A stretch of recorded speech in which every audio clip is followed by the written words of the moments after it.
السلام علیکم ورحمۃ اللہ وبرکاتہ. سورہ بقرہ آیت نمبر 210 آنورڈس. اعوذ باللہ من الشیطان الرجیم. بسم اللہ الرحمن الرحیم. جیسے کہ بابا رسول اللہ صلی اللہ علیہ وسلم نے فرمایا کہ حج کرنے والا مرد ہو یا خاتون ہو، وہ اللہ تعالیٰ کی راہ میں المہاجر الی اللہ یا المہاجرۃ الی اللہ، وہ اللہ کی راہ میں ہجرت کر رہا ہے یا کر رہی ہے.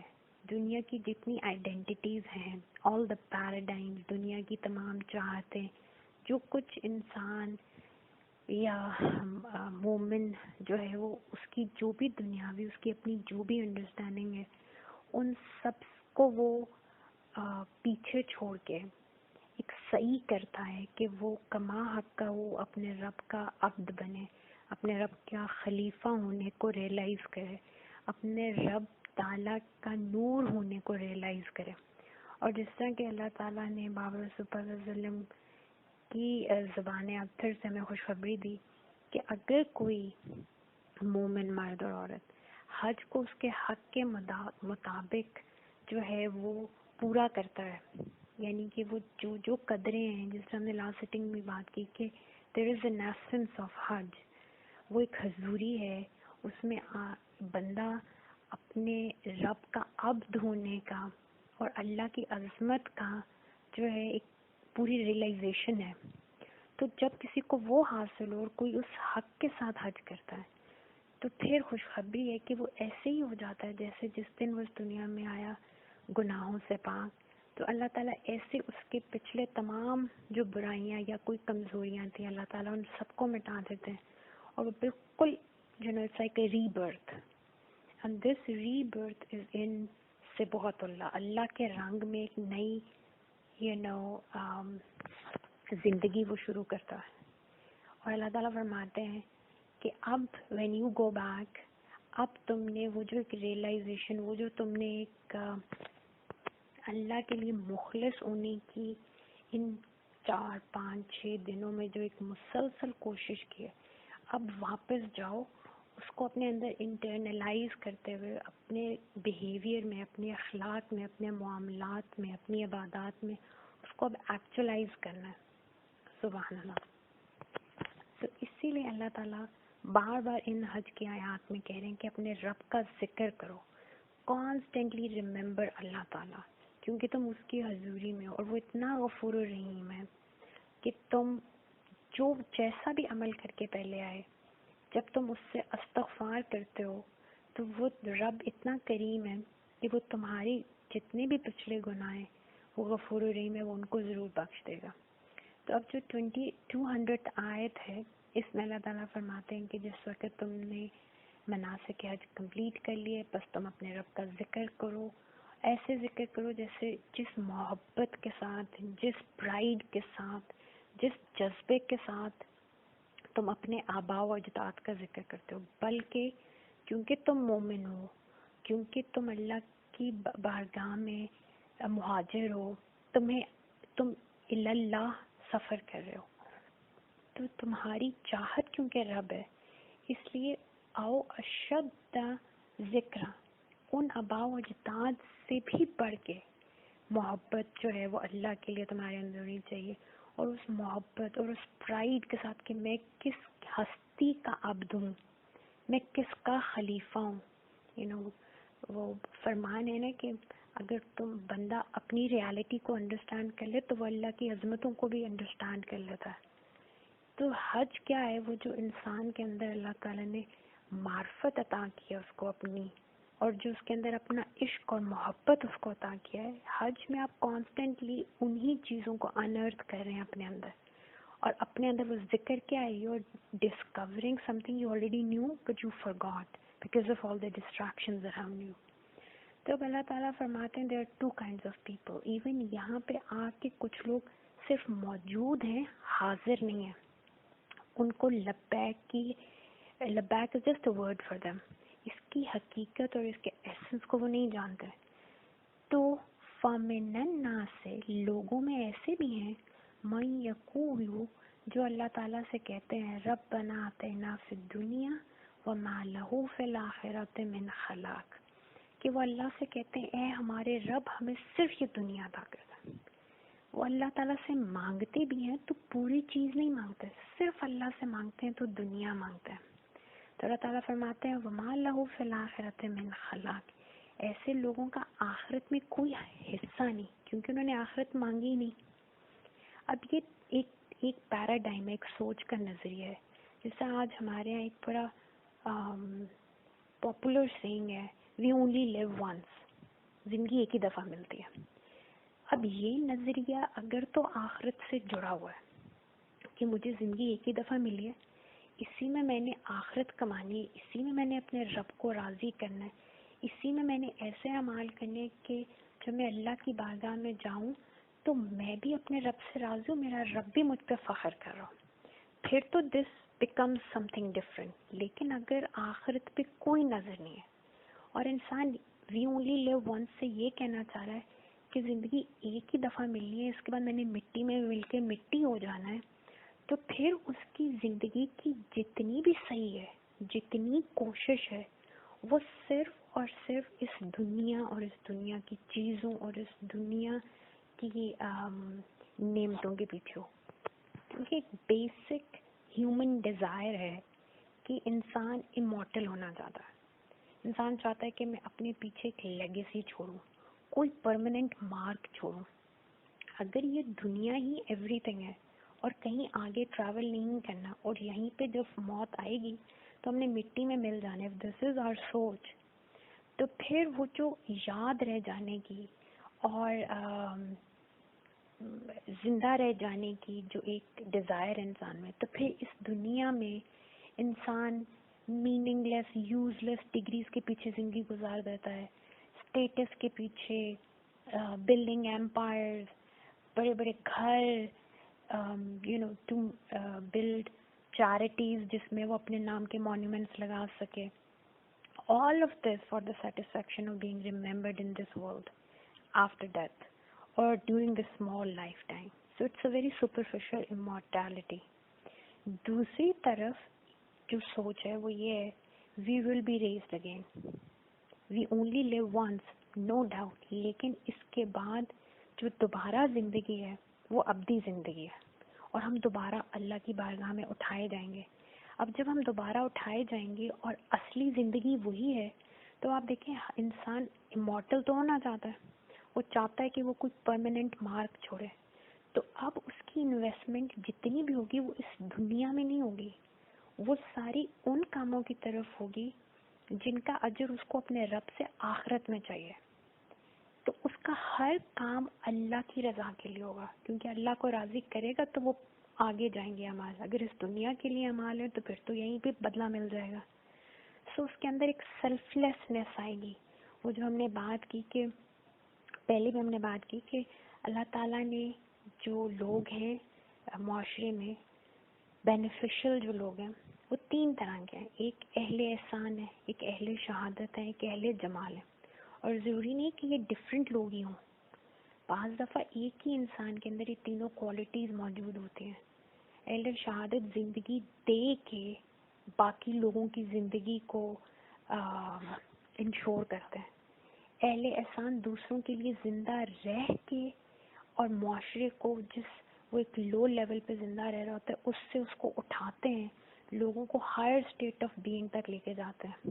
اور اسی طرح اہل جمال ہیں جو ان کی ہر اخلاق میں, ان کے اٹھنے بیٹھنے میں, ان کے کردار میں بیوٹی لے کے آتے ہیں. ارد گرد اللہ تعالیٰ کا دیا ہوا جو علم ہے اور جو اللہ تعالیٰ کی دی ہوئی نعمتیں ہیں ان کے ذریعے جمال کریٹ کرتے ہیں.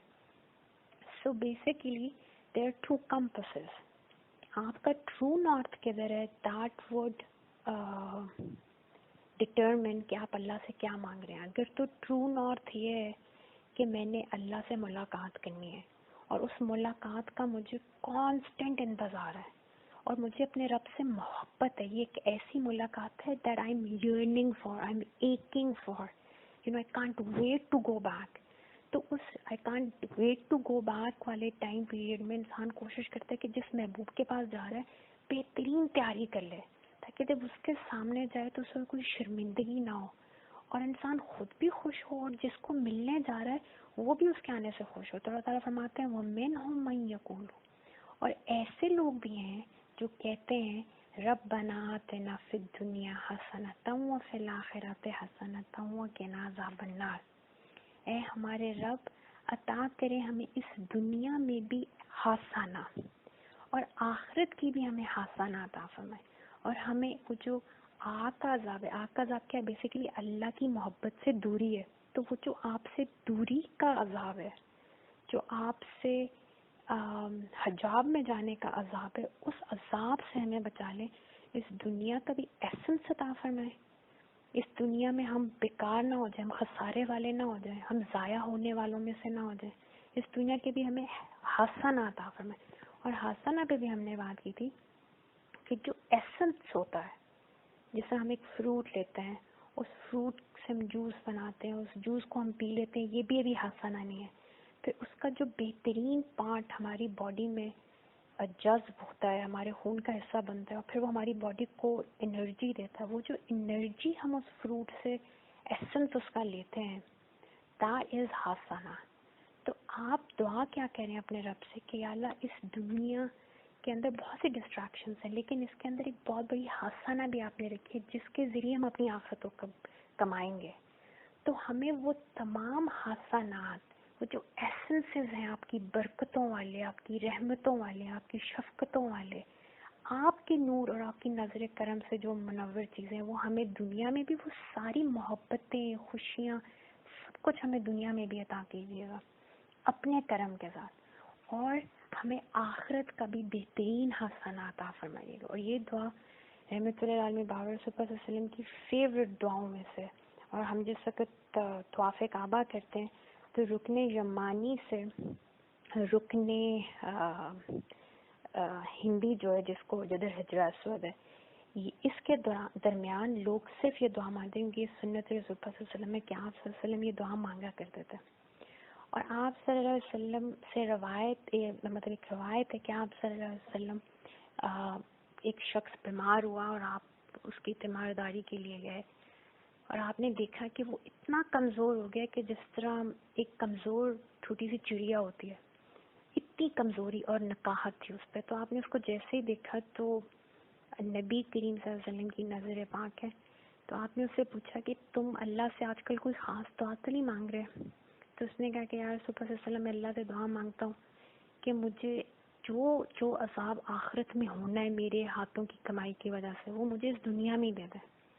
تو آپ صلی اللہ علیہ وسلم نے فرمایا کہ تم نے وہ چیز مانگی جس کی تم میں طاقت نہیں ہے, تم نے اپنے رب سے دنیا اور آخرت کا حسنہ کیوں نہیں مانگا. اور یہ دعا آپ نے فرمائی کہ اللہ سے یہ مانگو کہ مجھے دنیا کا بھی حسنہ عطا فرما, مجھے آخرت کا بھی حسنہ عطا فرما. اور انہوں نے یہ دعا کی اور ان کو اللہ تعالیٰ نے شفا دی.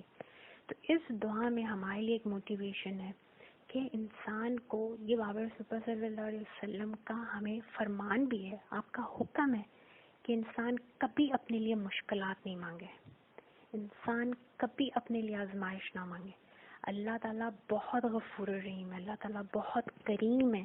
اپنے رب سے دنیا آخرت کی ہمیشہ اچھائی اور بھلائی مانگنی چاہیے. وہ اس بات پہ قادر مطلق ہے کہ اس دنیا میں بھی ہمیں بخش دے اور ہمیں آخرت میں بھی اعلیٰ ترین درجہ عطا فرمائے. تو اللہ تعالیٰ سے دعا کرنی چاہیے کہ اللہ ہمیں دنیا کا حسنہ اس طرح عطا فرمائے کہ ہماری آخرت نہ اس سے خراب ہو, بلکہ ہم آخرت کو بہتر طریقے سے ارن کر سکیں. اسی طرح آپ صلی اللہ علیہ وسلم نے سے روایت اور بخاری شریف میں یہ دعا آتی ہے کہ آپ صلی اللہ علیہ وسلم نے فرمایا سید الاستغفار ہے, کہ جو استغفار کا جو سید ہے, جو سردار ہے, وہ کیا ہے, ان یقول العبد, کہ اللہ تعالیٰ کا جو بندہ خاص ہے, جو اللہ کا عاجز اور انکسار عبد ہے, وہ اللہ سے یہ دعا کرے اللہم, اے میرے رب, انت ربی, آپ ہی میرے رب ہے, لا الہ الا انت, کوئی الہ نہیں. اور میں نے بتایا تھا الہ میں بہت محبت ہے, تو کوئی وہ شفقت اور کرم کرنے اور محبت کرنے والی اور ہستی نہیں سوائے آپ کے. آپ ہی وہ کریم معبود ہے میرے.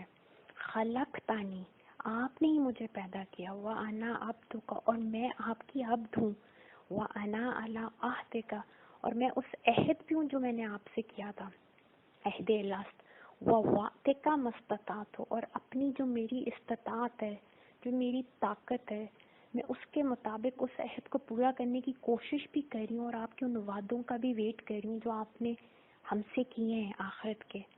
اعوذ بک، میں آپ سے آپ کی پناہ مانگتی ہوں، من شر ما صنعت، اس سب چیزوں کے شر سے جو میں نے اپنے ہاتھوں سے خود ہی بنائی ہیں، یعنی کہ میری کمائی جو اتنے میں نے گناہ کیے، میں ان کمائیوں کے شر سے، ان کی جو نحوست ہے، ان کا جو گناہ ہے، میں اس سے آپ کی پناہ میں آتی ہوں.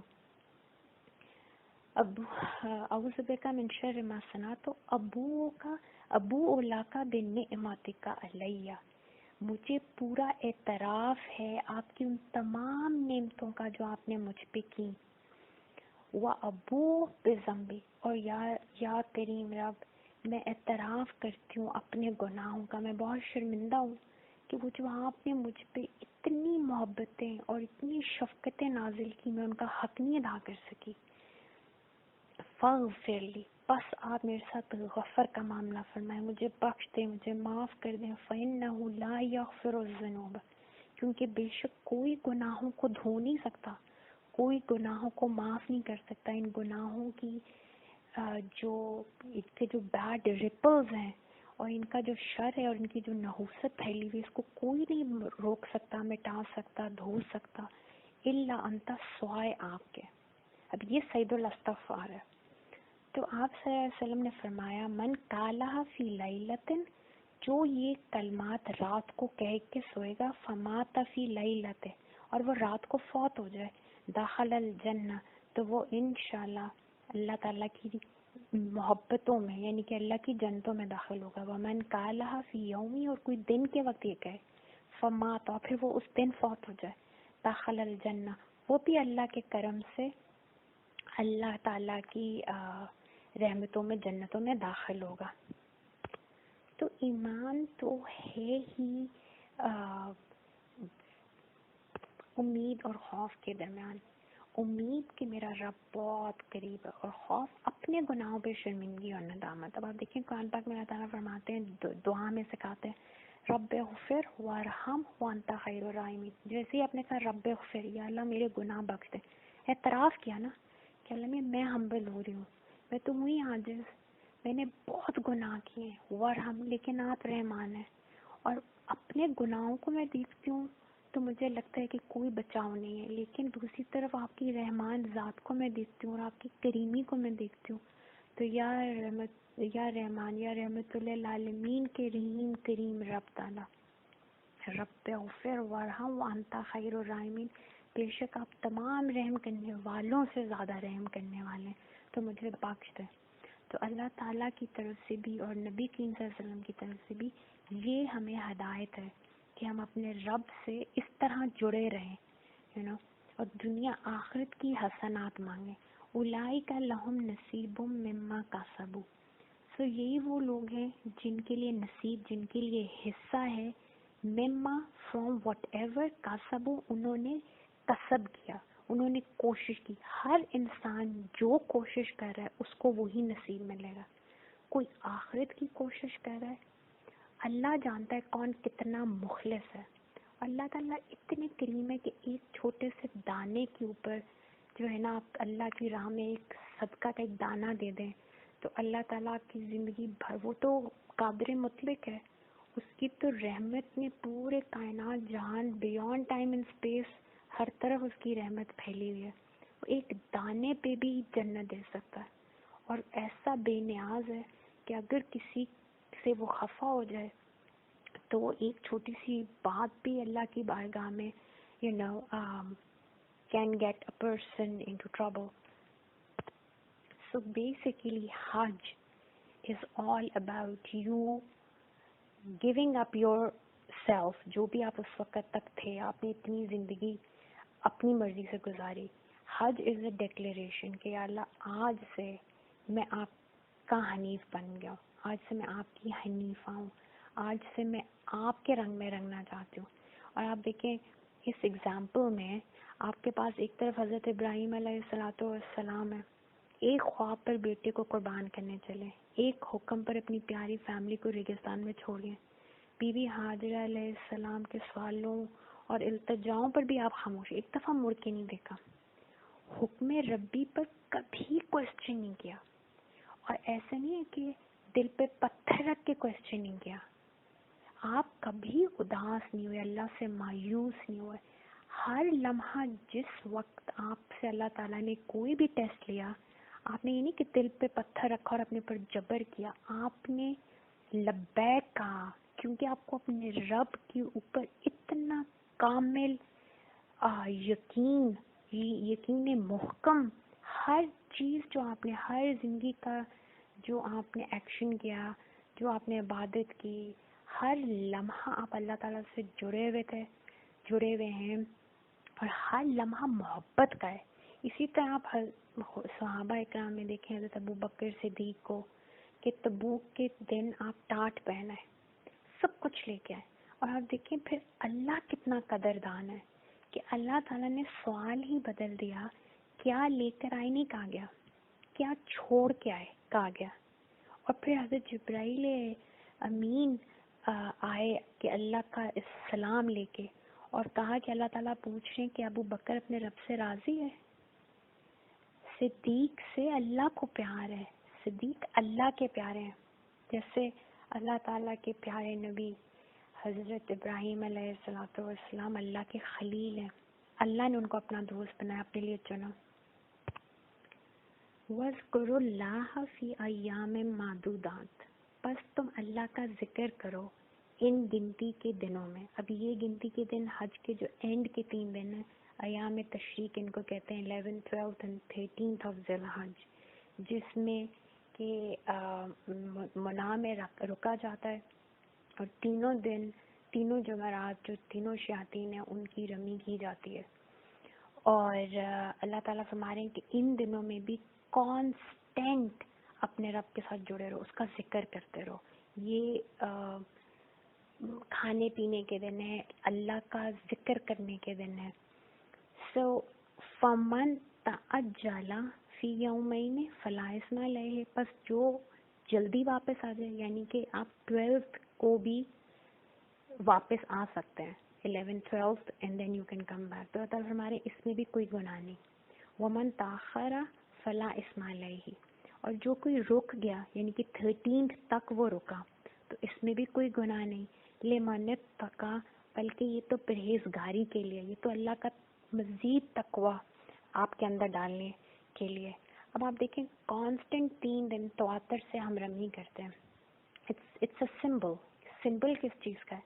شیطان کو آپ پتھر ماریں، وہ تو ایک ہمارے سامنے ستون کے طور پہ ہمیں نظر آتا ہے، اس کو جب ہم پتھر ماریں بیسیکلی 3 دن مسلسل آپ اپنے نفس کے اندر موجود جو ہمارے اندر بہت سے بت ہیں، بہت سی ہماری ایسی خواہشات ہیں جو اللہ تعالیٰ کی چاہت کے بالکل متضاد ہیں، بہت سے ہمارے اندر ایسی طلب ہے، ایسی دعائیں ہیں، ایسی اورینٹیشنز ہیں جو کہ ہمیں پتہ ہے کہ یہ ہمیں ہمارے رب کا مسلم سے مومن اور مومن سے محسن ہونے میں، یہی ہماری اپنی ہستی کی یہ باتیں، ہماری اپنی ذات کے اندر یہ باتیں جو ہیں یہ ہمیں روک رہی ہیں۔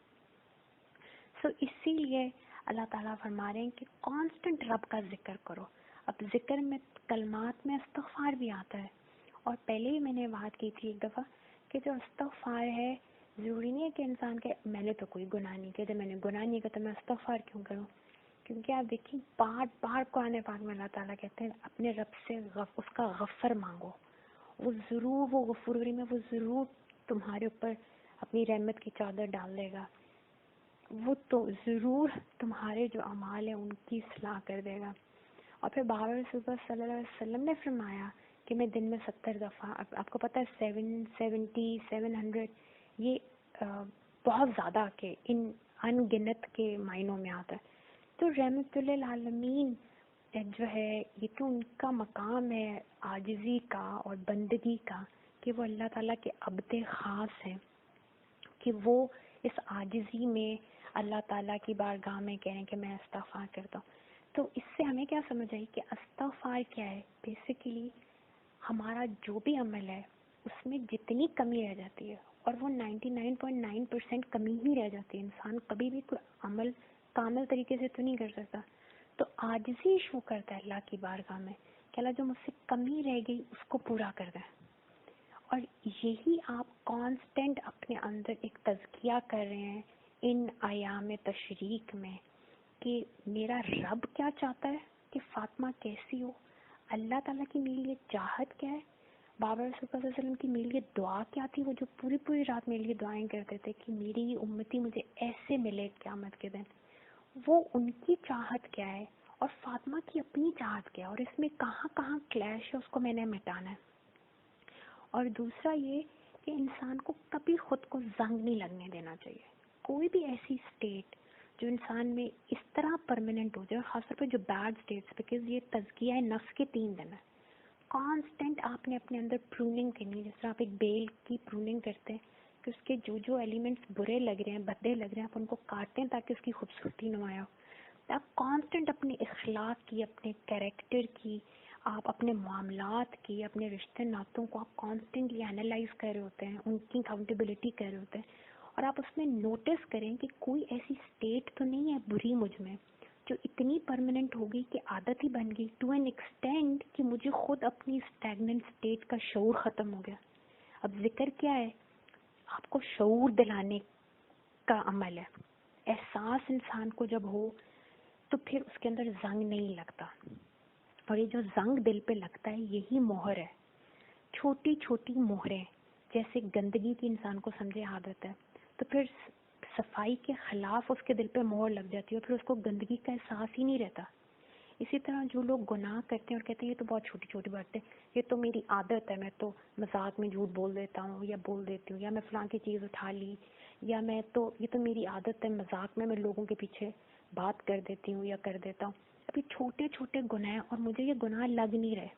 تو آہستہ آہستہ یہ اسٹیٹ جب ایک پرماننٹ ہو جاتی ہے تو پھر گناہوں سے نفرت کے خلاف مہر لگ جاتی ہے دل میں، اور انسان گناہوں میں دھستا جاتا ہے، اور شیطان ارتکرد اس کی ایک جھوٹی مزین دنیا بناتا جاتا ہے، اور وہ ان رنگوں میں اس طرح کھو جاتا ہے جس طرح ایک ہولوگرام ہوتا ہے آپ کے ارد گرد، اور آپ کھڑے بالکل بلینک کمرے میں ہوتے ہیں، بٹ ان ہولوگرامس کی وجہ سے آپ کو لگتا ہے سب پتہ نہیں آپ کسی باغ میں یا کسی جنت میں کھڑے. دیٹس وٹ شیطان داز. اور پھر اسی طرح بد اخلاقی انسان کے اندر ایک بہت بھدی چیز ہے، اور اللہ اور بابا رسول اللہ صلی اللہ علیہ وسلم کو بہت بری ہے، کیونکہ اللہ تعالیٰ فرماتے ہیں میرے حبیب پاک کی جو سیرت پاک ہے ان کے اعلیٰ اخلاق کو اپناؤ، میرے اخلاق کو اپناؤ، میری جو یہ اسماء الحسنہ ہے یہ اخلاق ہیں تمہارے لیے. تم اپنے اندر رحمت پیدا کرو، اپنے اندر کریمی پیدا کرو، اپنے اندر شفقت لوگوں کے لیے پیدا کرو. تو بد اخلاقی سے جو لوگ پیش آتے رہتے ہیں پھر ان کے اندر بھی اخلاق کے خلاف مہر آ جاتی ہے. تو مہریں دور کرنے کے لیے توبہ استغفار کا جو اریزر ہے اس کو چلاتے رہنا چاہیے. شرمندگی، ندامت، یہ کیا ہے؟ یہ توبہ ہے، یہ اللہ کی طرف رجوع ہے. یہ بھی مہریں ہٹانے کے اریزرز ہیں. گناہ ہو گیا، دوڑ کے 2 نفل توبہ پڑھ لیں، اللہ کی بارگاہ میں جا کے ایک دفعہ سجدہ تو کریں، ایک دفعہ اپنے رب کے سامنے سر تو جھکائیں، ایک دفعہ اللہ کا دامن رحمت پکڑیں تو صحیح کہ اللہ تعالیٰ دیکھیں میرے نفس میں یہ ڈسیبلٹی ہے، مجھے معاف کر دیں، میں اس ڈسیبلٹی کے ہاتھوں بڑی مجبور ہو گئی ہوں، بار بار آتی ہوں آپ کی بارگاہ میں، لیکن this is like that bad habit I can't, کہ پلیز میری اس ڈسیبلٹی کو دور کر دیں. میں اس گناہ کے شر کا رپل جو ہے اس سے ڈر رہی ہوں، اس گناہ کے شر کا رپل نہ کریٹ ہو، اس کا شر مخلوق تک نہ پہنچ جائے، کہیں میرے بعد یہ عمل ایسا نہ رہ جائے کہ کانسٹنٹ ٹائم اینڈ اسپیس میں اس کی برائی پھیلتی رہے. میرے نفس کی بیماریوں پر میں بہت مسکین ہوں، میری مدد کریں. سو یہ 2 نفل، یہ 2 آنسو، یہ 2 کلمات جو آپ اخلاص سے کہتے ہیں یہ بھی ان مہروں کو ہٹاتی ہیں. سو ہر لمحہ کانشیس رہنا چاہیے. دس از وٹ، وہ جو منع میں آپ کی ایکٹیویٹی ہے، وہ جو ذکر ہے وہ یہی کر رہا ہے کہ آپ ہر لمحہ کانشیس رہیں کہاں کہاں احساس زیاں جا رہا ہے، کہاں کہاں مہریں لگ رہی ہیں، زنگ لگ رہا ہے. اور یہ جو ضائع ہونے کا احساس ہے جب یہ انسان میں ختم ہو جائے تو وہی خسارہ ہے. اللہ معاف کرے. سو اس لیے تعالیٰ فرماتے ہیں وَاتَّقُوا اللَّهَ، اپنے رب کے ساتھ جڑ جاؤ، گاڈ کانشیسنس پیدا کرو. اللہ رحمان ہے، وہ غفور ہے، وہ ستار ہے، وہ تمہارے پردے رکھنے والا ہے، وہ کریم ہے، وہ حاضر ہے، وہ اول آخر ظاہر باطن، وہ سب کچھ ہے. اپنے رب کا اخلاق اپناؤ، یہ تقویٰ ہے. اپنے رب کی محبت اپنے اندر پیدا کریں، یہ تقویٰ ہے. تقویٰ کی بڑی خوبصورت ڈیفینیشن ہے جو حضرت بابا علی نے بتائی، جہاں آپ فرماتے ہیں کہ اللہ تعالیٰ جو جلیل ہے، اس کی خفگی کا انسان کو خوف ہو، اور اس کی اتارے ہوئے کلام کے روشنی میں انسان اپنی زندگی گزارے، اور جتنا تھوڑا سا جو ہے اللہ بھی عطا کر دے اس پہ بھی راضی رہنے والا، قناعت والا بن جائے، اور کانسٹنٹلی اللہ سے ملاقات کے دن کو گننے والا کہ کس وقت میں اپنے رب کی بارگاہ میں جاؤں گا. اس ملاقات کو کانسٹنٹلی نہ صرف یاد رکھے بلکہ اس کے لیے یرن کرے، ایک کرے. اور جب یہ انسان کرے گا تو کانسٹنٹ اس کی زندگی کا ہر لمحہ اس ملاقات کے ریفرنس پوائنٹ سے پرائیورٹائز ہونا شروع ہو جائے گا. اللہ تعالیٰ فرماتے ہیں وَاتَّقُوا اللَّهَ وَاعْلَمُوا، اور جان لو أَنَّكُمْ إِلَيْهِ تُحْشَرُونَ، بے شک تمہارا حشر، تمہارا جمع ہونا، تم سب کا جمع ہونا اس رب کی طرف ہی ہے. اس رب کے سامنے حاضر ہونے کی جو ملاقات ہے اس کی تیاری کر لو. اسی لیے دعا ہے اللہ تعالیٰ سے ربنا آتنا فی الدنیا حسنۃ وفی الآخرۃ حسنۃ وقنا عذاب النار وقنا عذاب القبر وقنا عذاب الحشر وقنا عذاب المیزان رب اغفر وارحم وانت خیر الراحمین. صدق اللہ العظیم. یا اللہ میاں قرآن پاک پڑھتے پڑھاتے سمجھتے سمجھاتے کوئی غلطی کوتاہی لرزش ہوئی ہو تو بخش دے، معاف کر دیں. اللہ کوئی مجھ سے غلطی ہوئی ہو، غلط بات ہوئی ہو تو مجھے بھی اور باقی لوگوں کو بھی گمراہ ہونے سے بچا لیں، ہماری اصلاح فرمائیں.